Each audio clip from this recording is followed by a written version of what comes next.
Bismillahirrahmanirrahim. Assalamualaikum warahmatullahi wabarakatuh. A'udzubillah, bismillah, alhamdulillah, wassalatu wassalamu ala rasulillah Sayyidina Muhammad ibn Abdillah wa ala alihi wa sahbihi wa mawalah, amma ba'du. Selamat berjumpa lagi di channel saya, dan pada kesempatan ini kita akan membahas tentang uji Wilcoxon untuk sampel berpasangan, atau yang disebut dengan Wilcoxon Match Spice Test, uji urutan bertanda sampel berpasangan. Uji Wilcoxon ini merupakan penyempurnaan dari uji tanda atau sign test. Tentang sign test saya sudah upload videonya, tinggal dicari ya.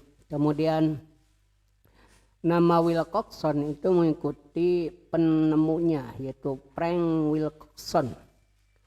Nah, yang membedakan antara uji sign atau uji tanda dengan uji Wilcoxon itu adalah bahwa bila pada uji tanda besarnya selisih nilai angka antara yang berinisial atau yang bertanda positif dan bertanda negatif tidak menjadi perhitungan. Karena yang dihitungnya berapa jumlah positifnya, berapa jumlah negatifnya saja. Sementara angka yang skor dari yang positif, skor dari yang negatif itu tidak dijadikan perhitungan. Maka pada uji Wilcoxon, skor-skor tersebut nanti akan menjadi bahan pertimbangan. Jadi misalkan -1 ditambah -2, nanti hasilnya adalah berapa gitu. Jadi -3 ya. Sebagaimana pada uji tanda, di uji Wilcoxon juga digunakan pada 2 sampel berpasangan. Nanti juga sebetulnya ada juga uji Wilcoxon untuk 2 sampel tidak berpasangan. Nanti itu mungkin akan dibahas pada pertemuan berikutnya. Nah, di sini jenis datanya adalah ini mas skala ordinal gitu ya, atau skala jenjang. Dalam uji Wilcoxon ini, yang pada kesempatan ini kita akan bahas ada N kurang dari 25. Nah, ini dalam tabel Wilcoxon itu ada jumlah N itu cuma 25 ya. Tapi ada juga N-nya yang lebih dari 25. Nah, apabila sampel yang kita teliti dengan uji Wilcoxon ini jumlahnya dari 25 orang gitu ya, sebetulnya itu dikatakan mendekati sebaran normal ya. Distribusinya sebenarnya kalau lebih dari 25 itu diperkirakan itu akan lebih mendekati kepada sebaran yang normal gitu. Maka untuk pengujiannya nanti kita akan menggunakan rumus Z ya, kalau lebih dari 25 orang. Itu dimana rumus Z itu di sini dalam uji Wilcoxon itu adalah T dikurangi mu T dibagi standar deviasi dari sigma T gitu ya. Di mana T itu merupakan jumlah total jenjang atau ranking yang terkecil, hampir sama dengan uji tanda ya. Kalau uji tanda jumlah tanda yang paling kecil, kalau uji Wilcoxon jumlah total skor terkecil gitu ya. Kemudian mu T-nya itu diperoleh dengan menggunakan rumus N dikali N plus 1 dibagi 4. 4 ini angka konstan, sementara sigma T-nya adalah akar dari N plus 1, N kali N plus 1 dikalikan 2N plus 1 dibagi 24.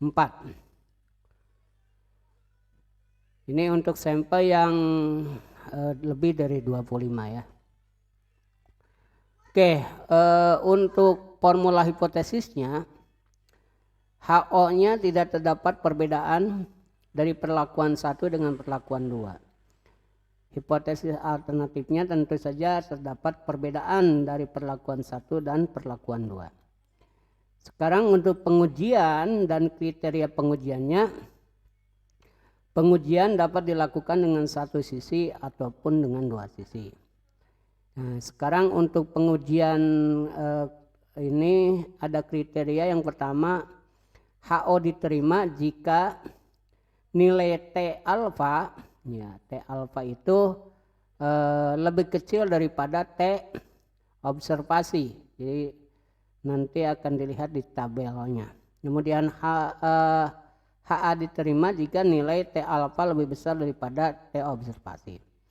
Di mana nilai T diperoleh dari tabel urutan bertanda Wilcoxon, ya, untuk mencari T alfanya. Untuk langkah-langkahnya yang pertama kita bisa menentukan tanda beda atau selisih dan besarnya. Kemudian menurutkan nilai beda tanpa memperhatikan tandanya. Ranking 1 diberikan pada skor selisih terkecil. Urutan 2 pada selisih terkecil berikutnya dan seterusnya. Jika ada 2 atau lebih selisih yang memiliki nilai mutlak yang sama, maka masing-masing diberi ranking yang sama, ya, dengan diberikan dengan mengambil rata-ratanya. Misalnya selisih ke-5 dan ke-6, ranking ke-5 dan ke-6 itu mempunyai nilai selisih yang sama skornya, maka masing-masing mendapatkan ranking 5,5, di mana 5,5 ini diperoleh dari ranking 5 ditambah ranking ke-6 kan 11 dibagi 2 berarti 5,5. Sementara selisih yang nilainya 0 itu tidak diberikan ranking atau diabaikan dan tidak akan digunakan. Hingga nilai selisih yang 0 ini nanti akan menjadi jumlah yang mengurangi sampel yang diobservasi. Jadi kalau misalkan sampelnya ada 40, kemudian nilai yang nolnya ada 3, maka yang dihitungnya itu adalah N-nya itu bukan 40 lagi, tapi 40 dikurangi 3, tapi 47. Kemudian memisahkan tanda selisih positif dan negatif, jumlahkan semua skor angka positif dan negatif. Nilai paling terkecil dari nilai absolut hasil penjumlahan selisih adalah merupakan nilai T0. Nilai absolut itu artinya apa? Tidak memperhatikan apakah itu positif negatif. Jadi kalau misalkan nilainya itu min 70, berarti nilai absolutnya 70. Kalau nilainya plus 60, berarti nilai absolutnya juga 60. Kemudian mencari nilai tabel T, ya, didasarkan kepada tabel Wilcoxon. Dan yang terakhir membandingkan T atau T hitung, ya, dengan T alfa. Baru nanti kita bisa menarik sebuah kesimpulan. Itulah proses penggunaan teknik uji Wilcoxon. Sekarang kita mulai dengan kasus, ya. Seorang guru Al-Quran hadis ingin mengetahui pengaruh pemberian jam tambahan kepada siswa terhadap prestasi belajar. Logikanya kan harusnya dengan adanya jam tambahan prestasi belajar bisa meningkat, gitu. Sebelum diberikan pembelajaran dan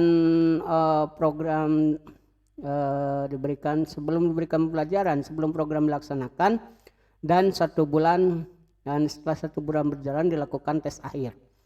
Jadi ada 2 tes, ya. Yang pertama tes pra sebelum program pemberian jam tambahan dilakukan, dan 1 bulan setelah beres dilakukan jam tambahan. Nah, ini untuk sampel 25 karena sampelnya sini ada 20 orang, ya. Oke, nilai yang diperoleh dari tes pra itu bisa dilihat di sini, ya. Nilai siswa ke-1 ada 65 sampai siswa ke-20 nilai pra-nya 73. Nah, dan nilai paskanya ada 76. Sementara di siswa ke-1 nilai pra-nya 65, nilai paskanya atau setelah dilakukan program 69.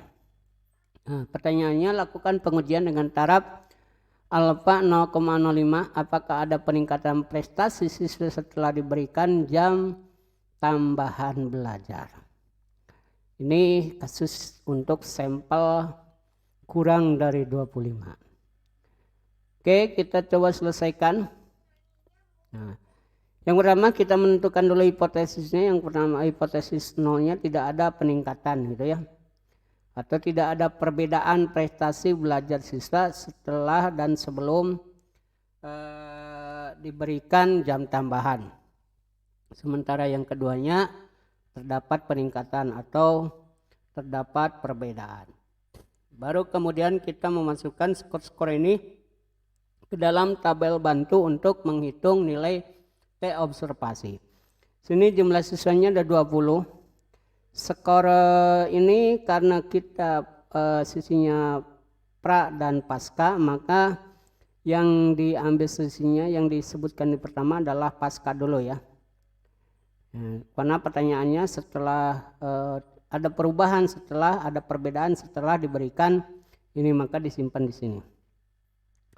Kemudian untuk pra-nya disimpan di variabel atau kolom berikutnya.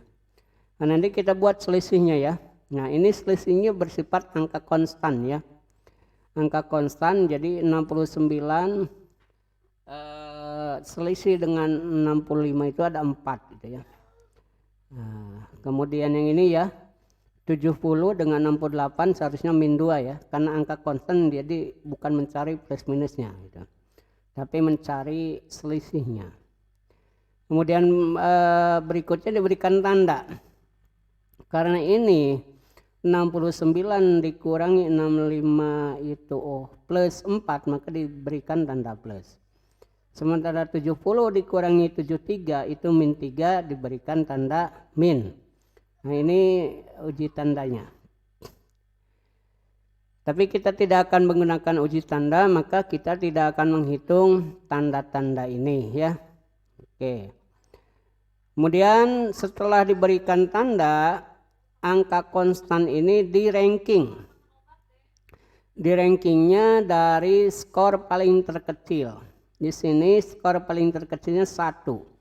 Sini ada 1, ranking satunya ada 1, 2, 3, 4, 5 ya. Berarti ranking ke-1, ranking ke-2, ranking ke-3, ranking ke-4 dan ranking ke-5. Nah, berarti 1 tambah 2 tambah 3 tambah 4 ditambah 5. Nanti dibagi 5. Jumlahnya 15 dibagi 5. Nah, ini semuanya di ranking 3. Skor selisih yang 3 ini, yang 1 ini rankingnya semuanya sama. 3, 3, 3, 3. Oke, selanjutnya di atas 1 itu kan 2 ya.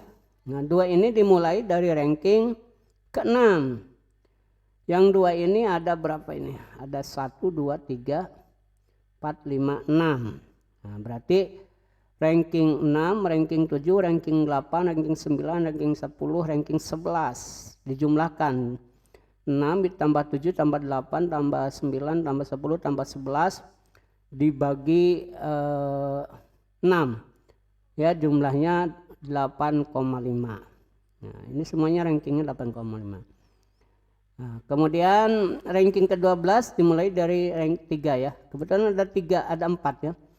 12, 13, 14, 15. 12 tambah 13 ditambah 14 tambah 15 dibagi 4. Peroleh skor 13,5. Nah, yang berbeda itu adalah ranking 7, ranking 5 tidak ada yang sama ya. Ini ada 2 skor yang nilainya berbeda. Oke, untuk selanjutnya si ini di urutan ya. Urutan sebetulnya tadi urutannya salah ya. Sebetulnya ini ranking ya. Seharusnya urutan itu 1, 2 ini ya. Tapi gak masalah lah. Ini seharusnya ranking ini. Jadi urutan itu seperti apa? Misalkan ini urutan 1, 2, 3, 4, 5. Nanti dijumlahkan. Urutan itu mengurutkan saja. Oke, rankingnya sudah diperoleh. Kemudian kita masukkan ranking ini sesuai dengan tandanya. Di sini ada skor tanda positif dan tanda negatif. Jadi yang apabila ranking berada pada tanda positif, maka dimasukkan di tanda positif. Contohnya 16,5 itu tandanya positif, dimasukkan di positif. Sementara yang tanda negatif itu dimasukkan di tanda negatif. Contohnya ranking 13,5 yang siswa ke 6 itu negatif ya, jadi masuknya di tanda negatif. Terus dimasukkan semuanya, kemudian dijumlahkan angka konstan ini. Nah, dijumlahkan rankingnya itu diperoleh yang tanda positif jumlahnya 89,5, yang tanda negatif diperoleh 101. Nah, untuk mencari nilai T, ketentuannya adalah kita harus memilih nilai penjumlahan yang nilainya paling terkecil. Di sini 89,5 lebih kecil daripada 101. Maka T observasinya adalah 89,5. Oke, nilai terkecil adalah, maaf ini bukan 22 ya. 22 positif. 22 tanda positif itu, maka T-nya adalah 89,5. Sedangkan nilai selisih 0 ada satu orang. Nah, ini yang nilai selisihnya 0, cuma satu orang ya. Sehingga yang asalnya nilai N-nya 20 dikurangi 1, jadi N-nya berubah menjadi 19. Ini tekniknya ya. Selanjutnya kita mencari nilai T alfa. Nilai T alfa ini berdasarkan jumlah N-nya. Anda bisa buka tabelnya, tabel Wilcoxon ya. Di sini diketahui tabel Wilcoxon untuk N19 dan taraf alfanya 0,05 diperoleh angka sebesar 54. Ya, 54. Maka dapat diketahui bahwa T alfanya itu adalah 54.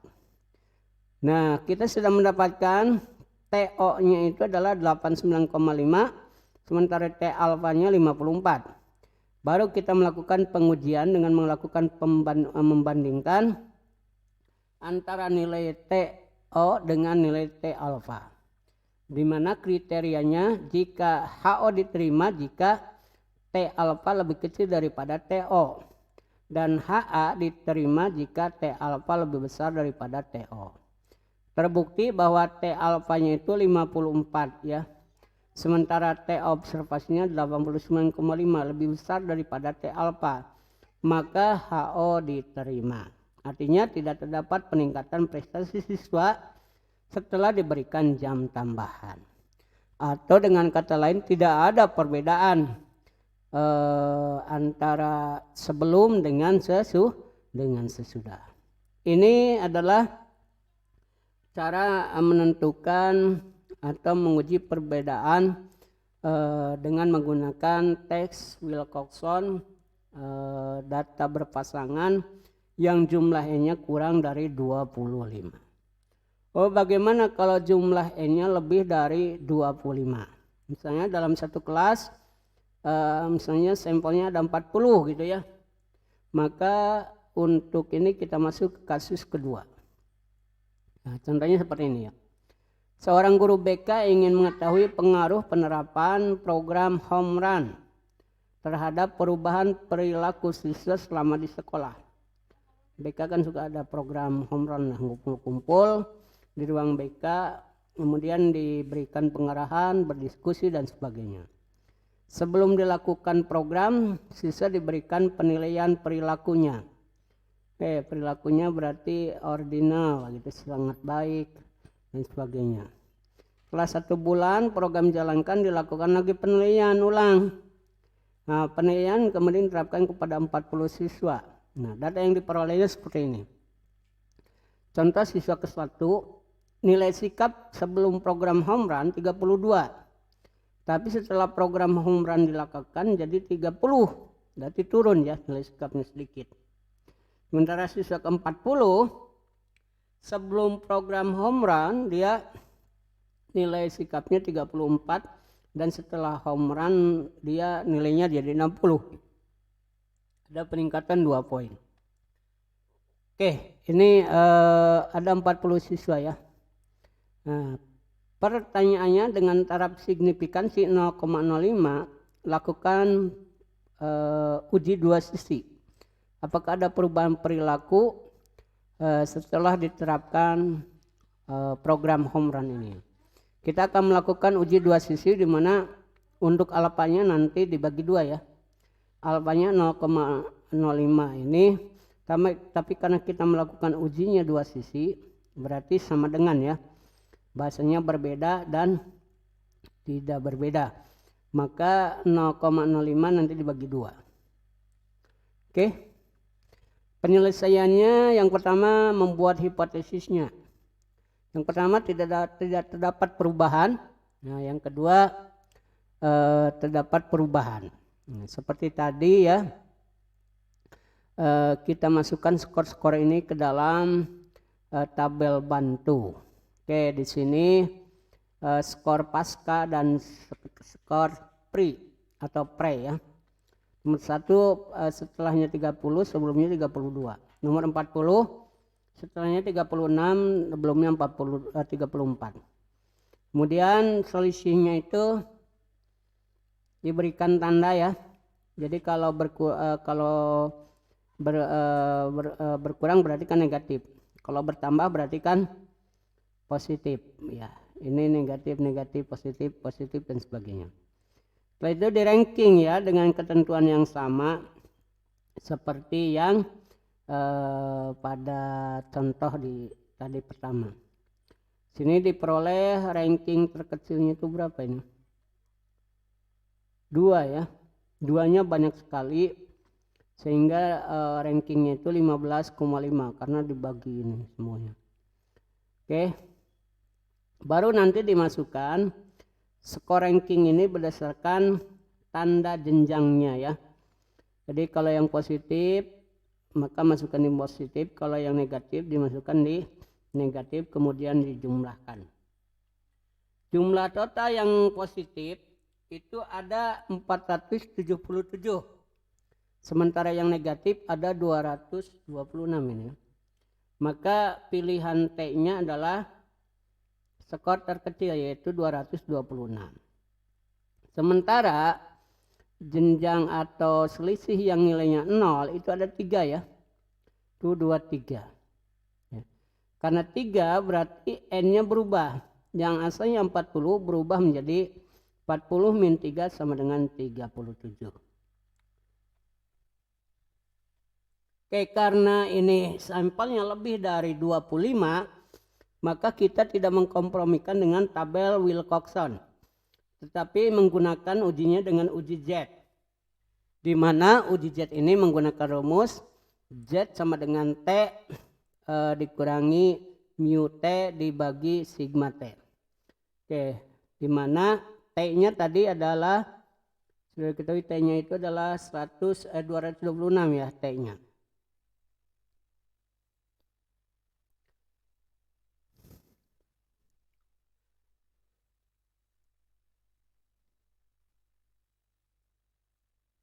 Sama 226. Oke, sini pertama harus kita cari dulu nilai T-nya ya, mu T-nya.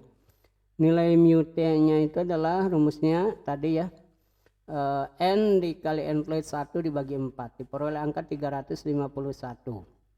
Sementara sigma T-nya akar dari N dikali N plus 1 dikali 2N plus 1 dibagi 24. Diperoleh angka 65,842. Oke, tadi nilai T-nya itu adalah 226 dikurangi 351,50 diperoleh skor sebesar min 125,842. Kemudian dibagi sigma T 65,842. Diperoleh skor T-nya itu adalah, skor Z-nya adalah min 1,906. Ini Z-nya sudah diperoleh. Kemudian langkah selanjutnya adalah menentukan nilai Z untuk alfa 0,05 dengan dua sisi. Maka pengujiannya adalah alfanya dulu dibagi 2 karena sisi kanan sisi kiri. Maka 0,05 dibagi 2 adalah 0,025. Oke, dalam tabel distribusi peluang Z itu diperoleh 0,025 itu yang paling mendekati adalah ini 0,024998. Nah, dari sini kalau ini terlalu tinggi ya, maka ditarik ke kanan ke kiri diperoleh angka 1,9 ya. Kemudian tarik ke atas 0,060. 1,9 ditambah 0,060 diperoleh angka 1,960. Ini yang disebut dengan nilai Z alfanya ya. Baru nanti kita membandingkan nilai Z hitung dari perhitungan ini ya, Z hitung dengan Z alfa. Nah, kriterianya jika Z hitung lebih kecil daripada 1,960 atau Z lebih kecil daripada min 1,960, HO diterima. Jika Z lebih besar daripada 1,960 atau Z lebih besar daripada min 1,960, HO ditolak. Ini untuk pengujian dua sisi ya. Nah, kita buktikan, terbukti bahwa Z hitung 1,906 itu lebih kecil daripada Z alfa, yaitu min 1,960. Karena lebih kecil maka hipotesis 0 diterima. Artinya Pak, terbukti bahwa tidak terdapat perubahan perilaku pada siswa telah mendapatkan program home run. Oke. Sedikit ya. Nah, untuk lihat gambaran kurvanya seperti ini. Ini kurva normalnya. Batas penolakan HO itu yaitu min 1,960. Nah, di sini dia berada di min 1,906. Ya. Ada di sini. Kemudian untuk daerah penolakan HO, nah makanya karena berada di sini ya, jadi HO diterima gitu ya, HO-nya diterima, maka simpulannya HO diterima. Nah, karena tidak bisa melewati ke sini ataupun ke kanan. Kalau dibuat positif juga sama ya. 1,906 itu masih kurang atau berada di bawah kurva penerimaan HO, tidak masuk ke daerah penolakan HO.